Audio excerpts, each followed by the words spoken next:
बीडच्या आंबेडकर चौकामध्ये आपण आज आहोत. इथे आज संतोष देशमुख यांचे जे मारेकरी ते अद्याप सापडले नाहीत. त्यांचे मारेकरी सापडावे, संतोष देशमुख यांच्या कुटुंबियांना न्याय मिळावा यासाठी बीडमध्ये सर्वपक्षीय मोर्चा आहे. आता सध्या माझ्यासोबत संभाजीराजे छत्रपती आहेत.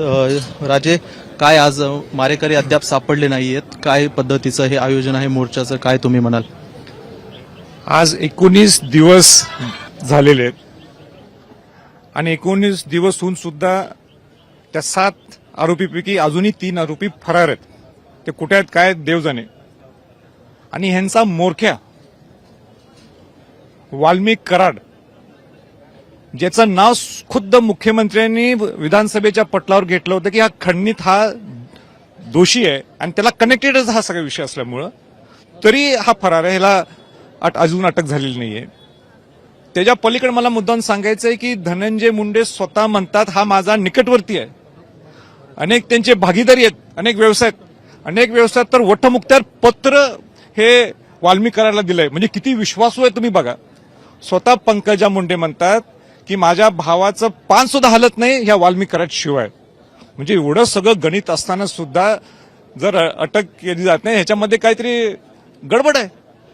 आणि म्हणून मी पहिल्या दिवशीच सांगितलं होतं मंत्री शपथ घ्यायच्या अगोदर मुंडेंनी की ह्यांना मंत्रीपद देऊ नका, नाहीतर हा विषय वेगळीकडे जाऊ शकतो. हा नुसता बीडचा विषय राहिला नाही, हा महाराष्ट्राचा विषय राहिलेला आहे. हा खऱ्या अर्थाने ही जी दहशत बीडमध्ये निर्माण झालेली आहे हे आम्हाला बिहार होऊन द्यायचं नाहीये. ह्याच्यासाठी हा आमचा लढा आहे. या संतोष देशमुखांच्या कुटुंबांसाठी हा लढा आहे. आणि नुसती ही हत्या नाहीये, ही खऱ्या अर्थाने ज्या क्रूर पद्धतीने हत्या केलेली आहे हे अत्यंत दुर्दैव आहे, निंदनीय आहे. आणि म्हणून हा लढा हा सगळ्या बहुजन समाजातल्या लोकांचा लढा आहे, हा सर्व पक्षातल्या लोकांचा लढा आहे. ज्या संतोषनी एक बौद्ध समाजाच्या व्यक्तीच्यावर अन्याय होत होता, त्याच्यावर दमदाटी होत होती, त्याला थांबवण्यासाठी हा गेला होता. आणि म्हणून हा कुठल्या एका जातीचा लढा नाही, तर हा सर्वपक्षीय, हा सर्व धर्मातला सगळ्यांचा लढा आहे.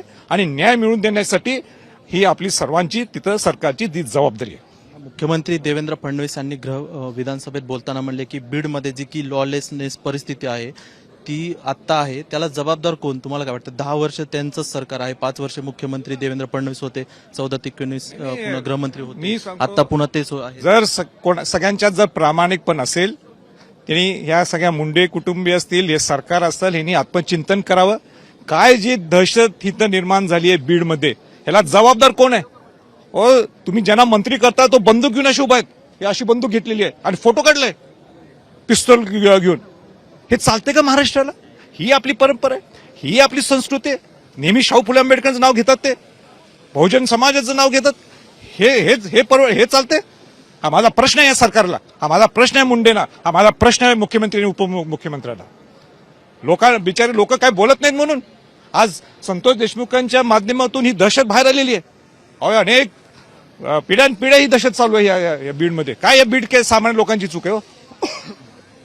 काल सुरेश धस म्हणले की धनंजय मुंडेंनी फोन केला तर वाल्मिक कराड हे 3 तासात सरेंडर होऊ शकतात. धनंजय मुंडे वाल्मिक कराडांना पाठीशी घालतायत? काही चुकीचं बोलले नाही सुरेश धस. ज्यावेळी स्वतः धनंजय मुंडे म्हणतात की जी मर्डर केलाय त्याला फाशी व्हावी, हेच सांगता हा माझा निकटवर्ती आहे. पुन्हा जिल्हा बोलतोय, पुन्हा राज्य बोलायला लागलंय. हाच मोरके आहे, ह्याला का पकडून देत नाहीत? मग ते स्वतः मुख्यमंत्री म्हणतात हा दोषी आहे. तुमच्या सरकारमधले मुख्यमंत्री म्हणतात हा दोषी आहे खंडणीत त्या कनेक्टेड विषयामध्ये. मग काय धनंजय मुंडे सांगत नाहीत कुठे आहेत? ते 2 नाव आहेत का? तुम्हाला नावच पाहिलेत ना? या 2 नावाला सांगा, फोन करा म्हणून सांगतो. कुठे ते नाव? काय नाव कुठे ते?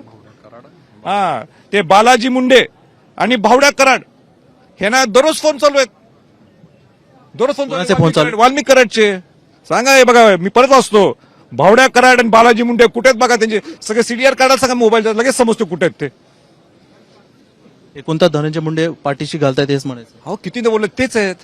त्यांचा आश्रय आहेत ना ते वाल्मिक कराडांचे. आणि मी नाही बोलत, ते स्वतः बोलतात. धनंजय मुंडेंचा देवेंद्र फडणवीसांनी राजीनामा घेतला पाहिजे.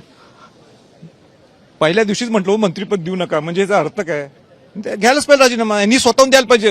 हे ना जर जमत नसेल ना वाल्मिक कराड हुडकायला, हिने जाऊन सांगायला बाबा हे मला काही जमत नाही, माझा हा राजीनामा सादर आहे. तर धनंजय मुंडे यांचा राजीनामा घेतला पाहिजे असं संभाजीराजेंचं म्हणणं आहे. माझा सहकारी योगेश काशेसह व्हिडिओ जर्नलिस्ट मंदार चव्हाणसह मी स्वानंद विकट, बीड, मुंबई तकसाठी.